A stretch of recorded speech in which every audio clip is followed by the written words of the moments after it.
Olá, meu nome é Aline Arouca, eu sou cardiologista e uma das médicas colaboradoras do Triple I. E dando continuidade no nosso módulo sobre insuficiência mitral, hoje o tema da nossa aula vai ser sobre quais são os sintomas e por que eles surgem.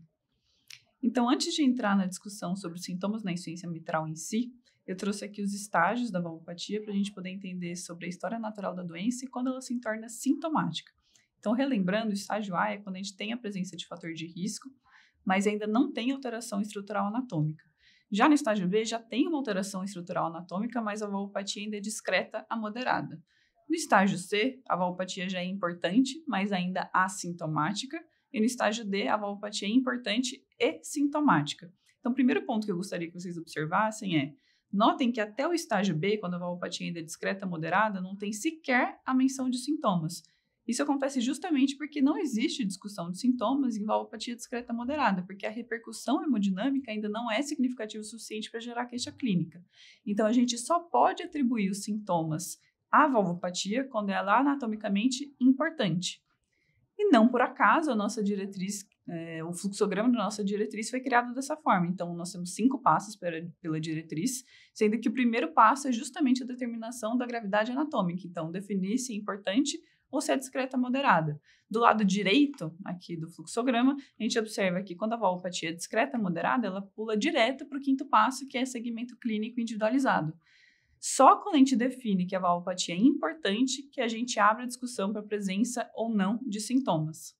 Lembrando que para definir se a valvopatia é importante ou não, a gente tem os 3 pilares, a história clínica, propedêutica e os exames complementares, e a gente pode lançar mão principalmente do ecocardiograma. Então, para fechar esse ponto, o que eu gostaria de deixar de mensagem é: a gente só pode atribuir sintomas a uma valvopatia, seja insuficiência mitral ou qualquer outra, quando ela for anatomicamente importante. E por que eu estou falando isso? Porque durante a aula, vocês vão ver, eu vou falar diversos sintomas que podem acontecer na insuficiência mitral, mas a gente só pode atribuir esses sintomas, de fato, à insuficiência mitral, se a insuficiência mitral for, de fato, importante. Bom, definido isso, agora vamos tentar entender o porquê surgem os sintomas. Então, para poder entender o porquê surgem os sintomas, a gente precisa falar sobre fisiopatologia.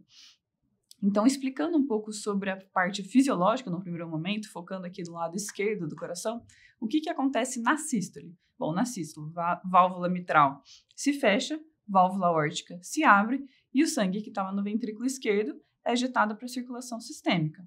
Até aí, ok. Diástole.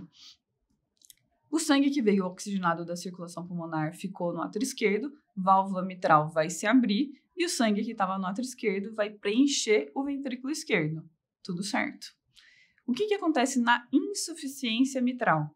Então, no caso da sístole, focando no lado esquerdo do coração, a gente tinha o sangue que estava no ventrículo esquerdo, válvula mitral fecharia, a aórtica abriria e o sangue iria para a circulação sistêmica. Na insuficiência mitral, a válvula é insuficiente. Então, o sangue que iria para a circulação sistêmica, uma parcela desse sangue acaba refluindo para o átrio esquerdo. Simultaneamente, o sangue vindo da circulação pulmonar, o sangue oxigenado também começa a chegar no átrio esquerdo. E esse sangue que vem do pulmão se soma ao sangue que regurgitou do ventrículo esquerdo para o átrio esquerdo. Isso durante a sístole. Vai chegar o momento da diástole, válvula mitral vai se abrir, e ambos esses volumes, a somatória desses volumes, vão preencher o ventrículo esquerdo. Então, observem que a gente tem uma sobrecarga de volume bicameral, tanto em átrio esquerdo quanto em ventrículo esquerdo. No átrio esquerdo, pelo volume que regurgitou na sístole para o átrio esquerdo, e no ventrículo esquerdo, pela somatória do volume que chega do pulmão, mais o volume regurgitado do ventrículo esquerdo, que tem que voltar para o ventrículo durante a diástole. Essa sobrecarga bicameral de volume, num primeiro momento, numa fase adaptativa, não gera tanto impacto clínico, mas ao longo do tempo vai entrar numa fase de desadaptação e que o ventrículo, enfim, o coração de modo geral, vai responder por remodelamento. A gente sabe que sobrecarga de volume ao longo do tempo leva a uma hipertrofia excêntrica. Então, a sobrecarga de volume bicameral, entrando nessa fase de desadaptação, vai acabar gerando uma hipertrofia excêntrica ventricular com dilatação ventricular e uma dilatação arterial ao longo do tempo. Lembrando que tem um pouco também de sobrecarga de pressão, mas essencialmente a sobrecarga é volêmica. Essa dilatação atrial pode culminar em uma instabilidade elétrica atrial, levando à fibrilação atrial. Então, quando a gente olha a diretriz, alguns dos sintomas descritos na insuficiência mitral é palpitações e fenômenos embólicos. Por quê? Justamente nesse contexto de fibrilação atrial que pode acontecer nos pacientes com insuficiência mitral. Então, palpitações é um dos sintomas que pode acontecer nesse perfil de pacientes e fenômenos embólicos. E aí, AVC, AIT, obstrução arterial periférica, abdômen agudo vascular, qualquer fenômeno embólico, pensando nesse contexto de arritmia atrial e possibilidade de fenômenos cardioembólicos sistêmicos. Agora, falando um pouco sobre a dispneia, sintoma talvez mais clássico, né, quando a gente pensa em insuficiência mitral, a gente já entendeu que durante a sístole, uma parcela do volume do ventrículo esquerdo vai regurgitar para o átrio esquerdo. Essa regurgitação mitral, ela acaba culminando numa pressão, um aumento da pressão de enchimento no átrio esquerdo. Considerando que não existe nenhuma válvula que separe o átrio esquerdo da circulação pulmonar, esse aumento de pressão no átrio esquerdo vai acabar sendo transmitido à circulação pulmonar. Então, a gente vai ter um aumento da pressão no veno capilar pulmonar também. Isso leva a um edema ao velo intersticial, começa a prejudicar as trocas gasosas e culmina no sintoma de dispneia. Num primeiro momento, a dispneia vai ser aos esforços maiores, mas com o passar do tempo, isso pode se intensificando, levando a dispneia aos esforços habituais ou mesmo ao repouso. Lembrando que quando a gente fala em dispneia cardiogênica, isso também pode ser traduzido em sintomas como ortopneia e dispneia paroxística noturna. Eu trouxe aqui a classificação de Carpentier, que é uma das classificações para insuficiência mitral, e mostra o espectro etiológico da insuficiência mitral. Então, aqui na primeira linha, a gente consegue ver as etiologias primárias da insuficiência mitral, na segunda linha, as etiologias secundárias, mas o que eu queria focar é principalmente aqui nas primárias. Então, reumática a gente já conhece, calcificação, mas o que eu queria destacar é, dentre as etiologias de insuficiência mitral, uma delas é o prolapso da válvula mitral. Então, na insuficiência mitral, uma das etiologias pode ser o prolapso, e dentre os pacientes com prolapso, uma parte desses pacientes podem se apresentar em uma entidade denominada prolapso arritmogênico. O que é o prolapso arritmogênico?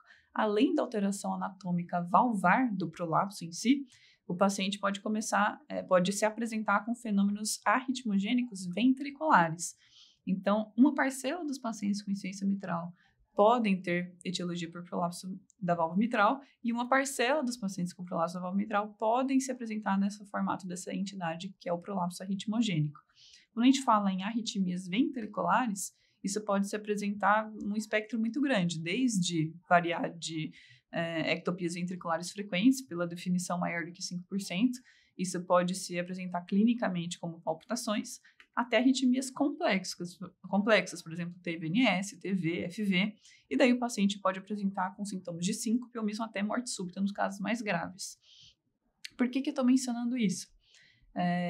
Quando o paciente tiver insuficiência mitral e a etiologia for prolapso da válvula mitral, e esse mesmo paciente se apresentar com palpitação e síncope, tem que acender um sinal de alarme para pesquisar o prolapso arritmogênico. E daí a gente faz isso através de rastreio de Holter. E muitas vezes esses pacientes, muitas vezes não, mas algumas vezes os pacientes podem acabar se beneficiando até de CDI com profilaxia primária, tá?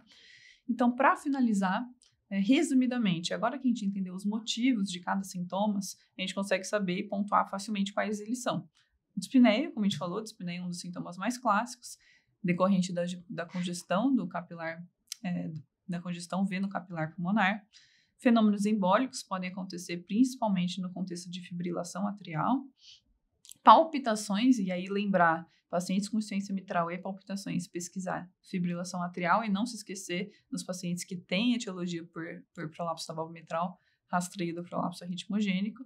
E pacientes com síncope e insuficiência mitral, com etiologia por prolapso, lembrar também de pesquisar o prolapso arritmogênico. Resumidamente, é isso que eu tinha para falar para vocês hoje. Espero que eu tenha conseguido contribuir de alguma forma e a gente se vê numa próxima. Obrigada.